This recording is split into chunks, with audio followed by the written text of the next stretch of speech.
오늘은 의미와 가치라는 제목의 말씀을 함께 나누도록 하겠습니다. 오늘 본문은 예수님이 행하신 첫 번째 표적으로 유명한 사건의 기록입니다. 예수님과 또 예수님의 어머니 그리고 예수님의 제자들이 갈릴리 지방의 가나라는 지역의 혼인잔치에 초대되었습니다. 1절, 2절입니다. 사흘째 되던 날 갈릴리 가나에 혼례가 있어 예수의 어머니도 거기 계시고 예수와 그 제자들도 혼례의 청함을 받았더니 예수님께서 제자들을 부르시면서 빌립과 나다나엘을 만난 후 3일째 되는 날 갈릴리의 가나라는 마을에서 혼인이 있었습니다. 결혼식이 있었습니다. 예수님의 어머니와 예수님 그리고 예수님의 제자들까지 그 결혼식에 초대된 것입니다. 지금도 결혼식은 굉장히 중요한 행사이고 의식입니다. 그런데 그때도 마찬가지로 유대 지역의 혼인은 정말 큰 행사이고 또 중요한 의식이어서 지금의 우리처럼 보통 하루에 끝나지 않고 며칠 동안 계속될 만큼 대략 한 일주일 정도 계속된다고 그렇게 이야기하는데 며칠 동안 계속될 만큼 중요한 행사였습니다. 그런데 그 결혼잔치에 포도주가 떨어졌습니다. 많은 사람들이 초대되어서 며칠 동안이나 결혼을 축하하고 기쁨을 나누는 그 큰 잔치에 포도주가 떨어진 것입니다. 단순히 포도주 좀 떨어진 것이 무슨 큰 문제냐라고 생각할 수도 있겠지만 포도주가 떨어진 것은 생각보다 심각한 문제였습니다. 포도주가 우리가 생각하는 정도보다 더 중요한 음식이었기 때문입니다. 기본적으로 포도주는 유대 지역에서 술의 개념이라기보다는 음료에 가까운 개념이었습니다. 우리가 음식을 잔치를 이렇게 참여해서 음식을 막 먹는데 마실 물이나 음료가 부족하다는 것은 말이 안 되는 일이었습니다. 그리고 그 포도주라는 그 자체가 기쁨과 축복을 나눈다는 의미를 가지고 있는 음료였기 때문에 결혼식이라는 중요한 잔치 자리에는 없어서는 안 되는 그런 음료였습니다. 성경에서도 포도주는 대부분 기쁨과 축복을 상징합니다. 그런 포도주를 그 잔치의 자리에서 서로 나누어 마시면서 잔치의 분위기가 고조되었습니다. 그런데 반대로 포도주가 떨어졌다는 것은 혼인이라는 중요한 의식과 행사의 분위기를 완전히 망칠 수 있고 또 연애를 주최한 주인의 체면과 권위를 손상시킬 수 있는 그런 큰일이었습니다. 예수님과 어머니께서 참석하신 그 혼인잔치에 포도주가 떨어지는 일이 벌어지게 된 것입니다. 한창 잔치의 분위기가 고조되고 그 잔치의 주인공들과 손님들이 함께 기뻐하고 즐거워해야 하는 그 잔치에 포도주가 떨어진 것은 잔치의 의미를 잃어버리게 되는 것과 같았습니다. 기쁨이 없는 잔치는 가치 없는 잔치가 됩니다. 잔치 자체가 축하하고 또 기쁨을 서로 나누는 자리인데 그런 잔치에 기쁨이 사라진다면 그 잔치는 그 자체의 의미를 상실한 가치가 없어진 상태가 되어버리는 것입니다. 예수님의 어머니께서 먼저 포도주가 떨어졌다는 것을 알게 되었습니다. 그리고 그 사실을 예수님께 말합니다. 3절에서 5절입니다. 포도주가 떨어진지라 예수의 어머니가 예수에게 이르되 저들에게 포도주가 없다 하니 예수께서 이르시되 여자여 나와 무슨 상관이 있나이까 내 때가 아직 이르지 아니하였나이다. 그의 어머니가 하인들에게 이르되 너희에게 무슨 말씀을 하시든지 그대로 하라 하니라. 예수님의 어머니는 잔치에 포도주가 떨어진 것을 아시고 바로 예수님께 그 사실을 알렸습니다. 예수님은 어머니의 그 말에 내 때가 아직 이르지 않았다라고 그렇게 말씀하십니다. 이 말은 내가 아직 능력을 행할 수 없어서 이번 일은 나에게 무리다라고 말씀하시는 것이 아닙니다. 더 큰 하나님의 뜻과 계획을 말씀하시는 것입니다. 이 표적이 나에게 영광이 되지 않는다라고 그렇게 말씀을 하시는 것과 마찬가지죠. 우리는 성경을 볼 때 흔히 일어난 어떤 일 그리고 어떤 사건에 집중합니다. 이번 사건에서도 물로 포도주를 만드는 그 일에 우리는 초점을 두고 물을 포도주로 바꾸신 예수님의 첫 번째 표적이라고 그렇게 많이들 기억합니다. 하지만 우리는 어떤 일을 했는가가 아니라 왜 그 일을 행하셨는가를 더 자세히 보아야 합니다. 예수님의 모든 사역은 십자가로 나아가고 있습니다. 한마디로 죽음을 향해 간다는 뜻이기도 하지만 십자가 속에 담긴 진정한 의미는 영광의 때로 나아간다는 의미입니다.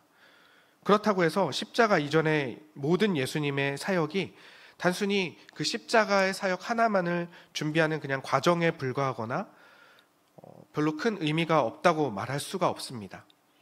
예수님은 아직 내 때가 이르지 않았다고 그렇게 말씀을 하셨지만 누구보다도 하나님의 뜻과 계획을 온전히 아시는 분이 바로 예수님이셨습니다. 아직 십자가의 때는 이르지 않았지만 장차 드러날 영광의 일부가 나타나는 때라는 것은 예수님이 분명히 알고 계셨습니다. 그래서 예수님은 이 모든 사역을 감당하실 때 하나님의 때와 또 하나님의 뜻에 따라서 행하셨습니다. 가나의 혼인잔치에서 예수님은 물을 포도주로 바꾸시는 일을 실제로 보여주시지만 이것이 결코 자신의 능력이나 자기 힘을 드러내기 위한 일종의 힘자랑이 절대 아니었습니다. 철저하게 하나님의 뜻에 순종하는, 그리고 하나님의 때를 알고 따르는 모습으로 모든 일을 행하셨습니다. 완전한 영광의 때를 준비해가는 그런 발걸음들을 하나님의 뜻을 온전히 이해하고 걸어가셨다는 것이죠. 분명 예수님은 마음만 먹으시면 언제든지 어떤 일이든지 하실 수 있는 분이십니다. 예수님은 태초부터 계셨던 분이시고 하나님과 함께 천지를 창조하신 능력의 주인이십니다. 하지만 그 능력과 힘을 예수님이 자신의 마음대로 쓰지 않으셨습니다. 철저하게 이 땅에 오셔서 아버지께 순종하고 아버지의 계획과 때에 행하셨습니다. 예수님은 단순히 물을 포도주로 바꾸셔서 지금 이렇게 성대하게 열려있는 이 잔치가 망쳐지지 않도록 물을 포도주로 바꿀 힘과 능력이 있는 분으로 자신을 드러내려고 하신 것이 아닙니다. 예수님은 이제 본격적으로 예수님께서 영광으로 나아가는 그 걸음을 시작하시는 것입니다. 기쁨을 잃어버린 혼인잔치를 회복하신 것처럼 우리도 그렇게 회복하실 것을 말씀하시는 것입니다. 6절에서 10절을 보면은 거기에 유대인의 정결 예식을 따라 두세 통 드는 돌 항아리 6이 놓였는지라 예수께서 그들에게 이르시되 항아리에 물을 채우라 하신즉 아귀까지 채우니 이제는 떠서 연회장에 갖다 주라 하심에 갖다 주었더니 연회장은 물로 된 포도주를 맛보고도 어디서 났는지 알지 못하되 물 떠온 하인들은 알더라.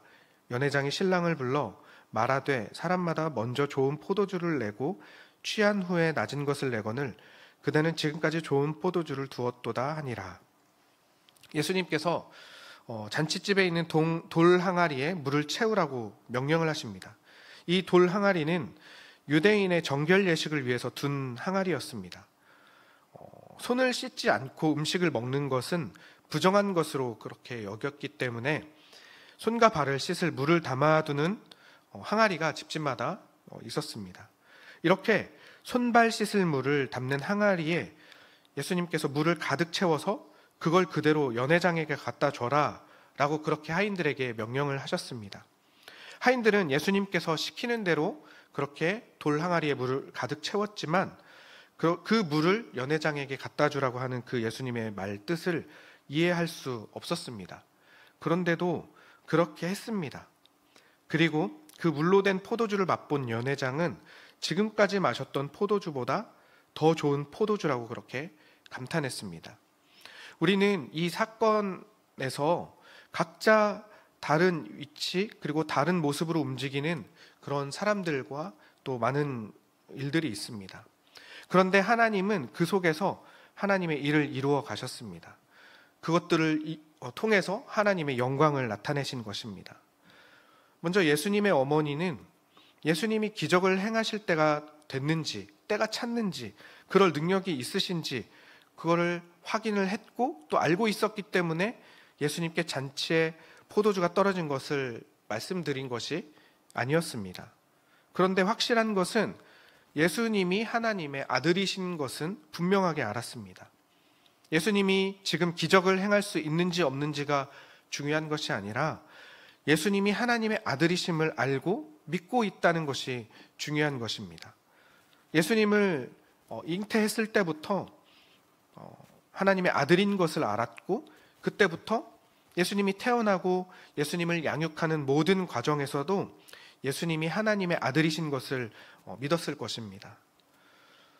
이때 지금 이 시간에 자신의 아들이 기적을 일으켜서 이름을 드러낼 절호의 기회라고 생각한 것이 아니라 그저 예수님이 하나님의 아들이심을 믿은 것입니다. 그래서 하인들에게도 예수님의 말씀에 순종할 것을 당부했던 것입니다. 하인들은 예수님이 어떤 분이신지도 몰랐습니다. 그저 예수님께서 돌 항아리에 물을 채우라고 하셔서 그렇게 그 말에 순종해서 그렇게 했고, 또 물을 떠다가 연회장에게 갖다 주라고 해서 그렇게 했을 뿐입니다. 물을 포도주로 바꿀 능력이 있으신 분인지도 몰랐고, 또 그렇게 물을 채워서 그 물을 연회장에 갖다 주는 과정 가운데에서 물이 포도주가 됐다는 것도 아마 제대로 몰랐을 것입니다. 예수님은 하나님의 때, 하나님의 뜻에 따라 표적을 보이셨습니다. 기뻐할 일 없어진 혼인잔치에서 물로 포도주를 만들어 다시 기쁨이 있는 풍성한 잔치가 되게 하신 것입니다. 이렇게 모든 사람들 그리고 모든 상황들을 통해서 하나님께서는 하나님의 일을 행하고 계십니다. 11절입니다. 예수께서 이 표적을 갈릴리 가나에서 행하여 그의 영광을 나타내심에 제자들이 그를 믿으니라. 하나님은 이렇게 물로 포도주를 만드는 모든 과정에서 등장한 이 사람들이 뭔가 대단한 것들을 이루게 하셔서 하나님의 영광을 나타내신 것이 아닙니다. 그저 각자의 자리에서 주어지는 상황을 어떤 사람들은 다 이해하거나 잘 알지도 못했지만 그냥 그것을 따랐을 때 하나님은 하나님의 일을 이루어 가십니다. 포도주가 떨어져 버린 잔치 자리에서, 그리고 이유를 알지 못했지만 물을 항아리에 채우는 그 순종을 통해서, 그리고 예수님이 하나님의 아들이심을 고백하는 그 고백 속에서 하나님의 때에 하나님의 뜻에 순종하시는 아들의 순종을 통해서 하나님께서는 모든 상황과 조건을 사용하셔서 하나님의 일을 이루어 가시는 것입니다. 그리고 우리는 그 속에서 믿음으로 고백함으로 하나님의 이끄심에 함께하게 되는 영광을 얻게 된 자들이 되었습니다. 예수님께서 물을 포도주로 변화시키심으로 가치를 잃어버린 잔치를 회복하신 것처럼 우리도 우리의 존재 자체를 하나님께서 바꾸신 것입니다. 하나님은 원래 우리를 하나님만이 우리의 완전한 주인이심을 전적으로 믿고 인정하고 따르며 하나님께 속한 자들로 창조하셨습니다. 그런데 우리는 하나님께서 우리를 창조하셨던 그 본래의 의미를 잃어버린 채 살아가고 있습니다. 스스로 주인이 되어서 자기 힘으로 쟁취해내려는 교만함을 가지고 살아가는 자들이 되었습니다. 그렇게 창조된 본래 의미를 잃고 살아가면서 다른 곳에서 의미를 찾으려고 했고, 그 눈에 보이는 것들을 찾아내고 그것들이 나의 가치를 만들어줄 거라고 여기면서 붙들고 살아가고 있습니다. 우리는 우리의 가치를 형편없는 데까지 끌고 내려갑니다. 원래는 어떤 값을 주어도 살 수 없는 우리의 가치를 그저 우리는 헐값에 팔아 넘겼습니다. 눈에 보이는 거짓 소망에, 그리고 그런 것들이 나를 존귀하게 만들 수 있다는 그런 헛된 교만이라는 싸구려 값을 매겨버리고 스스로를 썩어 없어져 버릴 필요 없는 존재들로 취급해 버렸습니다. 하나님은 그렇게 우리가 가치 없는 존재가 되는 것을 볼 수 없으셨기 때문에 예수님을 우리에게 허락하셨습니다. 실제로 예수님은 그 일을 하시기 위해서 오셨습니다. 예수님께서 우리를 다시 회복시키는 그 일입니다. 의미를 잃어버려서 가치 없는 자들이 되어버린 우리를 온전히 회복시키셔서 하나님의 자녀라는 것을 다시 우리로 하여금 기억하게 하시고 그렇게 살아갈 수 있는 자들로 바꾸기 위해서 예수님께서 오셔서 일하신 것입니다. 그렇게 예수님은 우리를 예수님 자신보다 더 가치 있는 자처럼 여기시며 기꺼이 십자가에서 죽으셨습니다.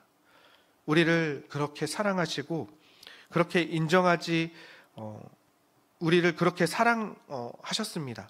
예수님께서 우리를 그렇게 인정하지 않으신다면 대신 죽을 이유가 전혀 없을 것입니다. 예수님은 우리를 예수님보다 더 높이심으로 우리를 인정하시고 사랑하시고 또 변화시키셨습니다. 하나님의 우리를 향한 목적, 우리를 본래 하나님의 자녀의 가치를 회복시키는 일로 하나님의 의지를 이루어 가시고 또 이끌어 가십니다. 그렇게 예수님이라는 값을 지불하시면서까지 하나님께서는 우리를 얻으셨으니 이제 우리는 온전히 하나님께 속한 자들이 된 것입니다. 그래서 더 이상 가치 없는 자들이 아닙니다. 하나님이 자녀답게 위대하게 살아가야 한 그 하나님의 자녀답게 또 위대하게 살아가야 하는 의무가 생긴 것입니다. 하나님이 우리를 바꾸어 가실 것이라는 확신을 가지고 우리는 의미 있게 살아가야 됩니다. 이전 같았더라면 우리의 인생은 헛되다라고 그렇게 말할 수 있을 것입니다. 지금도 많은 사람들은 인생은 참으로 헛되다라고 그렇게 말합니다. 아무리 발버둥 쳐도 스스로는 우리의 가치를 회복할 수 없기 때문입니다. 그래서 세상에 속한 사람들 역시도 지금 이 순간에도 인생은 헛되다고 말하고 있습니다. 하지만 우리 인생은 헛되지 않습니다. 분명 어느 누구도 빠짐없이 죽음을 향해서 달려가고 있지만 우리는 그 죽음조차 우리를 완전하게 장악할 수 없는 자들이라는 것을 알기 때문입니다. 그래서 우리의 인생은 헛될 수가 없습니다. 계속해서 하나님이 우리를 부르신 우리의 삶의 의미를 찾아 살아가는 우리 인생이기에 우리는 우리의 인생이 헛되다고 말할 시간조차 없는 것입니다. 십자가의 죽으심으로 우리를 위한 최종적인 승리를 약속하셨기 때문에 오늘을 부끄럽고 실패했더라도 내일도 다시 하나님의 자녀로 살아볼 기회를 하나님께서는 우리에게 허락하시는 것입니다. 기회가 없었다면 우리도 우리 본래의 의미를 잃고 살아가면서 가치 없는 존재로 끝나버렸을 것입니다. 하지만 예수님께서 물을 포도주로 변화시켜서 기쁨과 의미를 되찾게 하신 것처럼 우리를 만들어 가실 거라고 그렇게 말씀하시는 것입니다. 그런데 단번에 되지 않고 오래 걸릴 것입니다. 하지만 오래 걸리더라도 반드시 하실 것입니다. 우리 인생이 어떤 의미인지를 아는 자로 믿음을 고백하는 한 하나님은 끝까지 이루어 가실 것입니다. 그 과정이 고되고 힘들어도 우리를 계속해서 이끌어 가실 것입니다. 말씀을 정리하겠습니다. 가나 혼인잔치의 사람들은 예수님께서 물을 변화시켜 만드신 포도주로 잔치를 즐겼습니다. 그 속에는 이렇게 좋은 포도주는 어디서 나왔지? 라고 놀라고 끝나는 자들, 지금 나에게 일어나고 있는 현상만 바라보고 그것이 전부인 것처럼 살아가는 자들이 있는가 하면 작은 믿음의 고백들로 하나님의 영광을 나타내시는 그 어마어마한 역사 속을 걷게 되는 자들도 있었습니다. 당신은 이 일이 하나님의 어떤 크신 뜻과 계획인지 알 수 없지만 단순한 사건에 갇혀서 시선을 빼앗기는 것이 아니라 그 너머에 있는 더 크신 하나님을 고백하는 자로 훈련되어 간다면 점차 하나님이 우리에게 원하시는 삶의 의미를 깨달아가게 될 것입니다. 하나님을 아는 자라는 의미를 아는 자의 가치는 세상의 현상이나 조건 같은 눈에 보이는 것들과는 비교할 수 없는 가치 있는 자라는 것을 고백하게 될 것입니다. 성경에서 나오는 특별한 이벤트 같은 상황에서만 이런 고백들을 할 수 있는 것이 아닙니다. 우리가 살아가는 매일의 삶에서도 우리는 고백할 수 있습니다. 평범한 삶 속에서, 그리고 그 삶 중에 크고 작은 일들을 만났을 때, 그 속에서 우리가 이 땅을 신자로 살아갈 의미를 잊지 않고 믿음으로 고백하기를 우리 아버지께서는 계속해서 요구하십니다. 그러면 우리도 모르는 사이에 하나님의 역사하심에 속한 자로 이끌리는 삶을 살아가게 되는 것입니다. 하나님은 그 속에서 믿음의 말, 믿음의 선택을 하는 것을 보기 원하십니다. 사랑하는 성도 여러분, 우리는 우리의 삶이라는 연회에서 마음껏 즐기고 기뻐하는 자들로 부름받았습니다. 지금은 비록 포도주가 떨어진 것처럼 가치가 없어진 연회 같고 의미를 잃어버린 연회 같지만 하나님이 우리 삶을 존귀한 자들로 바꾸셨습니다.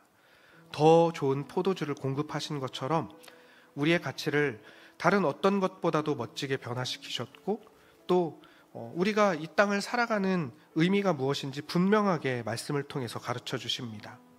그래서 우리의 연회는 의미 없는 연회가 아닙니다.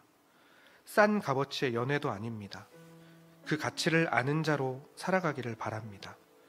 우리는 우리를 만드신 하나님을 예배하고 그분을 마음껏 사랑하고 그분의 말씀에 온전히 엎드리는 자들이라는 것을 배워가는 중입니다. 분명히 지금은 힘들고 어려울 때가 많이 있지만 우리를 더 가치 있고 하나님의 위대한 자녀들로 만들어 가실 거라는 그 하나님의 뜻과 계획이 우리를 가만히 두지 않으실 것입니다. 그 하나님의 이끄심에 온전히 우리를 드리고 우리 본래의 의미와 가치를 날마다 회복해 가시는 하나님을 온전히 따르는 우리 모두이시기를 바랍니다. 함께 찬양하겠습니다. 어떤 상황과 조건에서도 우리를 부르신 가치를 아는 자로서 서기를 결단하며 찬양하겠습니다.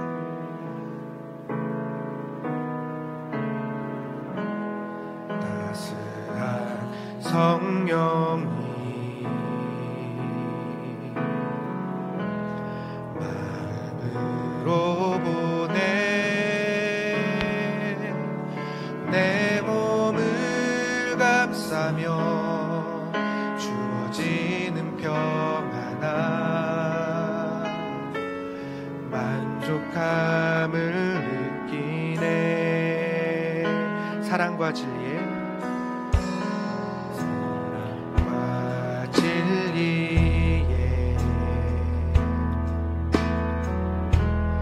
한 줄 깊이 보내 내 몸을 감싸며 주어지는 평안함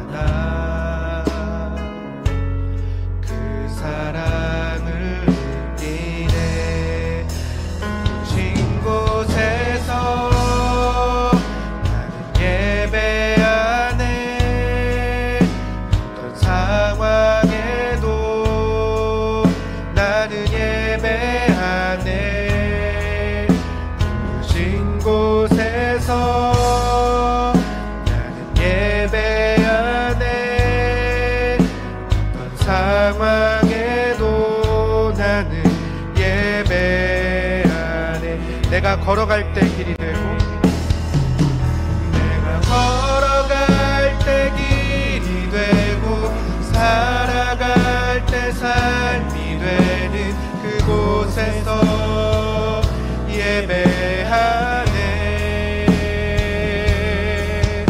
내가 걸어갈 때 길이 되고 살아갈 때 삶이 되는 그곳에서 예배하네. 내가 걸어갈 때 길이 되고 내가 걸어갈 때 길이 되고 살아갈 때 삶이 되는 그곳에서 예배하네. 내가 걸어갈 때 길이 되고 살아갈 때 삶이 되는 그곳에서 예배하네.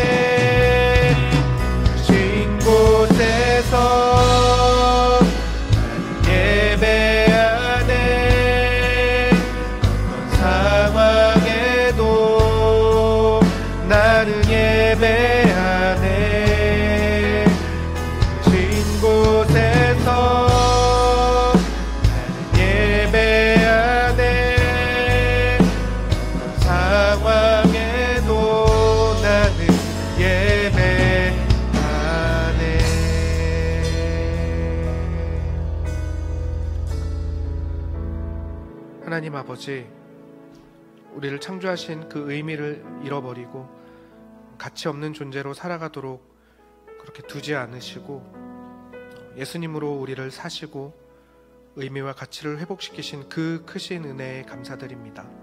어떤 상황과 조건에서도 우리를 부르신 자리에서 하나님을 아는 자로 합당한 말과 또 합당한 결정으로 매일을 살아가는 우리 되게 하여 주시옵소서. 우리를 온전히 이끄실 예수님의 이름으로 기도드립니다. 아멘.